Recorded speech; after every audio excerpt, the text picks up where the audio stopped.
are standing in front of a dresser at a yard sale. $40 written on a piece of masking tape stuck to the top. And it looks all right. Nice color. Looks like oak or something near it. And you are standing there trying to work out whether this is a good solid piece somebody is letting go cheap, or whether it is junk that will come apart in the back of your truck. If you like learning the small old carpenter tricks that can save you from buying the wrong piece, subscribe to Artie Sterling. Or maybe it is the other way around. You are in a furniture store, and there is a dresser that looks almost the same, and the tag on that one says $600. Warm, smooth, with a grain running across the top that looks like a tree grew it. Here is the thing. One of those might be solid hardwood that will outlive you, and one might be sawdust and glue with a photograph of wood printed on the outside. And the $600 one is not automatically the good one. There is a way to know which is which. It takes about 10 seconds. It costs nothing. And once somebody shows you, you will not be able to stop seeing it. I am Artie Sterling. Let me be straight with you right at the front, so you know whose workbench you are leaning on. I spent 10 years as a finished carpenter before I ever taught a class, and 30 years teaching high school shop after that. I have built furniture, repaired furniture, and taken a great deal of furniture apart to see how it was made. The difference between a piece worth saving and a piece worth nothing is not something you can see from across a room, but it is easy to see from 6 inches away, once you know where to look. So before I show you the test, I want you to understand what is actually inside most furniture sold today, because this is the part that changes how you shop. There are 3 things a piece of furniture can be made of. The first is solid wood, boards cut from a tree, glued edge to edge if they need to be wide. That is what furniture was for a few hundred years. The second is plywood, thin layers of real wood stacked and glued with a grain, turned each time.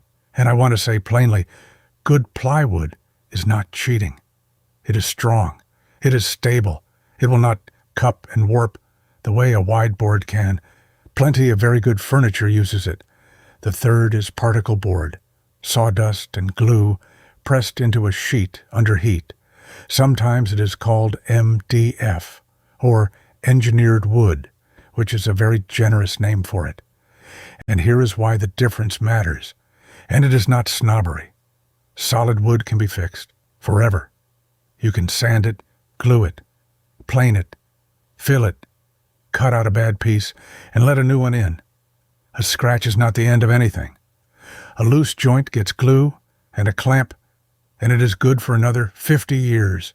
That is the whole reason you can still find 200-year-old furniture in daily use. Particleboard cannot be fixed. There is no grain in it to hold a screw. Once a screw hole strips, it is simply gone. Get it wet, and it swells like a sponge and never goes back down. Chip a corner, and there is nothing underneath but gray crumbs. You can repair wood. You cannot repair sawdust and glue. So here's the test. Pull out a drawer. That is it. That is the whole of it. Pull one drawer all the way out, turn it over in your hands, and look at 2 things. The first is the edge.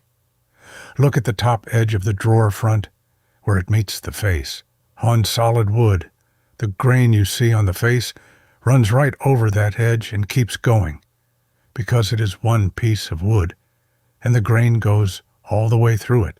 On a veneered piece, there will be a seam, a thin line where a strip of banding was glued on to cover what is underneath, and the grain on that strip will not line up with the grain on the face.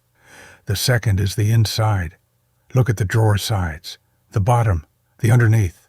Nobody finishes what you are not meant to see, so the inside of a drawer tells the truth. On a good piece, you'll find bare, real wood, and often The corners will be cut into little interlocking fingers.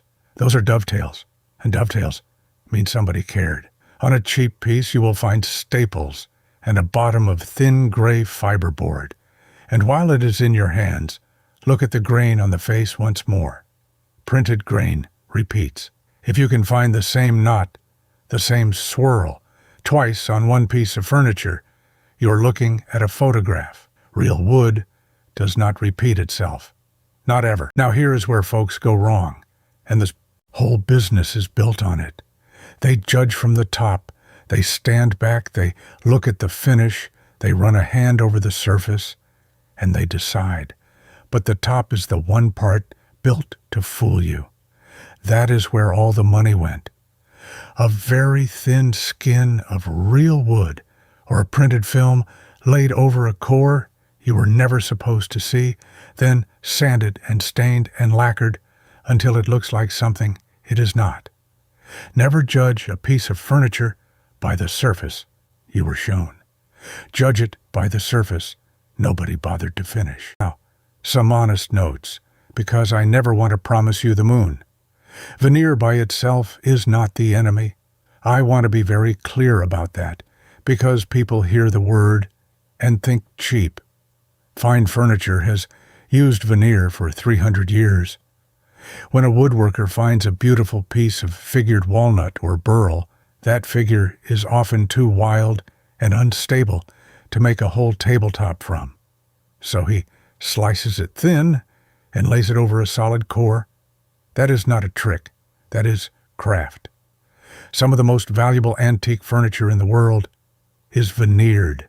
So the question is never veneer or no veneer. The question is, what sits underneath it? Veneer over solid wood or good plywood is fine furniture. Veneer over particleboard is a countdown. And there is badly made solid wood furniture out there too. Solid does not automatically mean good. Look at the joints. Let me tell you about a student of mine, boy of about 17. And he came in one Monday pleased with himself because his family had bought a whole bedroom set over the weekend. A big set. It cost them, and they were not a family with money to spare. 8 months later, he told me the dresser had come apart. A drawer front had let go, and his father tried to put a screw back into it, and the screw just spun in the hole and would not catch. I asked him what came out of the hole when the screw pulled free. He said gray dust. There was nothing I could do for him. There is nothing to fix. And the part that stayed with me is that his grandmother had a dresser in her house, real oak, older than she was, that they could have had for nothing. That is when I started making my shop students turn a drawer over before they were allowed to tell me whether they liked a piece. Now, why does nobody tell you this? Same story as everything else at this bench.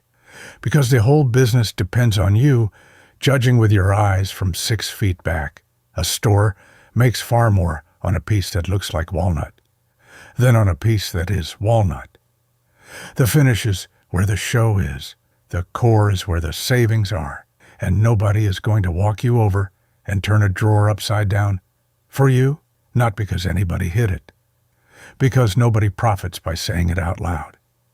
So, we are going to say it out loud, right here. So here's what I would ask of you. Tonight, go pull out a drawer in your own house. Any drawer, in any piece you own. Turn it over. Look at the edge. Look at the corners. Look at the bottom. You are going to learn something about your own furniture that you did not know this morning. Some of you will find dovetails, and you own something better than you thought you did. Some of you will find staples and gray board. Then come down to the comments and tell me what you found, and tell me where the piece came from. I read every single one. And the next time we sit down at this bench, I want to show you what to do with a piece of real wood furniture that has gone dry and gray and tired looking, the kind you walk past at a yard sale because it looks dead. It is not dead. There is something you wipe onto it, costs a few dollars, and the color comes back up out of that wood, like it had been waiting the whole time. So pull the drawer out. Look at what nobody bothered to finish. Keep it simple, keep it cheap, and do it right. The first time. The folks who built the furniture in this country knew that. And we are going to remember it together.